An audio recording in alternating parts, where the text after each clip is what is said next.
I remember the day the fridge arrived as if it happened just this morning. It was a cloudy Sunday, one of those quiet afternoons where I felt like the entire neighborhood had pressed pause. The knock on my front door startled me. I wasn't expecting anyone, so when I opened it to find my friend, Lorraine, grinning and standing next to what looked like a small, ancient refrigerator, I was speechless. "Surprise," she announced. "I know you needed a mini fridge, so here you go." The gift was more of a short, squat box with a dull, off-white exterior that once might have been a bright and glossy white decades ago. Each corner was chipped. The door hung slightly crooked on a single squeaking hinge. Just looking at it, my mind practically flicked through snapshots of possible disasters inside it: mold, spoiled food bits, stray fuzzy growth. It smelled old, even from 2 feet away. Thanks. I managed, adjusting my expression into a grateful smile. My heart sank because I knew this would mean some elbow grease for me. But Lorraine was being kind in her own way. She grinned even wider, patted me on the shoulder, and offered to help me carry it inside.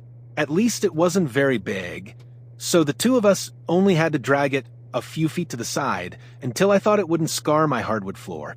"Anyway, hope it works," Lorraine chirped with the sort of suspicious positivity that suggested she wasn't entirely convinced it did. "I gotta run." And with that, she was gone, and I was left alone with the small, old, dirty fridge. I sighed, closed the door, and peeled back a bit of the peeling sticker on the fridge's handle. My place was small, so I decided it should probably go to the corner of my kitchen near the window, that tiny space where I'd always imagined a neat, compact mini fridge for extra drinks or leftover boxes. Never had I anticipated a fridge in such a state, though. I knelt down and tugged on the handle. The door resisted, almost as if it had rusted shut. Finally, it gave with a loud pop. A stale wave of air, damp and rancid, washed over me as I pulled the door open. Whatever faint hopes I'd had that maybe it wasn't so bad inside evaporated at once. The interior was lined with a sticky film, half of it probably the remains of sugary spills, the other half congealed grease or something worse. The compartments were a surprising shade of brownish yellow, though I suspected they must have once been white. A small, grim freezer compartment had bits of chipped ice clinging to its edges, looking more like lumps of old plaster than ice. The fridge gave off an odor that reminded me of sour milk mixed with dust and the underside of a sink. To my dismay, there were flecks of an unidentified black growth here and there that I didn't even want to think about. I scrunched up my nose and took a step back. This was going to be a project. No time like the present, I decided, though I was faintly tempted to just haul it outside and hope someone else might take it. But I'd never been one to shirk a cleaning challenge, and if it could work, if it could be scrubbed into a livable condition, it might be an asset in my ever-crowded kitchen. I opened my window to let some air in, dragged the fridge near the sink, and prepared an arsenal of cleaning supplies: sponges, old towels, a stiff brush, dish soap, bleach, and an all-purpose cleaner that bragged about cutting through tough grease. I laid down newspapers to catch drips and sealed the kitchen door so the rest of my apartment wouldn't absorb that pungent odor. I started by carefully removing the metal racks. They squealed as they scraped along the plastic grooves. Each was coated in a sticky layer that had built up in the bars like a miniature labyrinth of old grime. I set them in the sink to soak with hot, soapy water. They started to ooze brownish foam, which was, I must admit, deeply disturbing to look at. Then I approached the interior.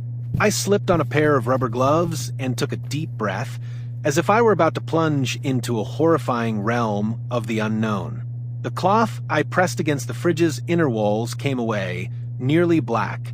Bits of old, caked-on residue rolled off in globs. One particularly stubborn patch in the corner was thick enough to chip away with the side of a spoon. I felt my stomach turn a little when I realized the small lumps were bits of old sauce or maybe congealed gravy. I spoke aloud, partly to calm myself. "You're going to shine again," I told the fridge. "Don't you worry." Armed with dish soap and hot water, I methodically scrubbed each wall, rinsed the cloth, and repeated. The first time, I barely made a dent. The second time, it started to look less like a trash can and more like something that could hold food. The bleachy water stung my nostrils. I was grateful for the open window, even though the chilly air kept nipping at my elbows. I spared no part of the interior. The ceiling of the fridge, the rubber seal around the door, the corners where unidentified bits seemed determined to cling. For the freezer box, I boiled a kettle of water and carefully poured just a little into a container that I set inside, letting the steam loosen the frost. Then, with a towel, I chipped away at the brittle, discolored ice. It occurred to me that the frost had probably formed years ago, capturing within it the aroma of some aged leftover.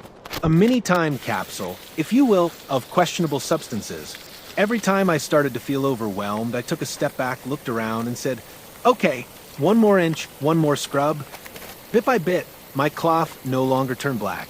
The water no longer ran brown. The smell subsided a fraction each time I wiped away the hidden gunk in a crevice or corner. After what felt like an epic battle, the interior looked, dare I say, almost acceptable. Still damp, it gleamed under the overhead.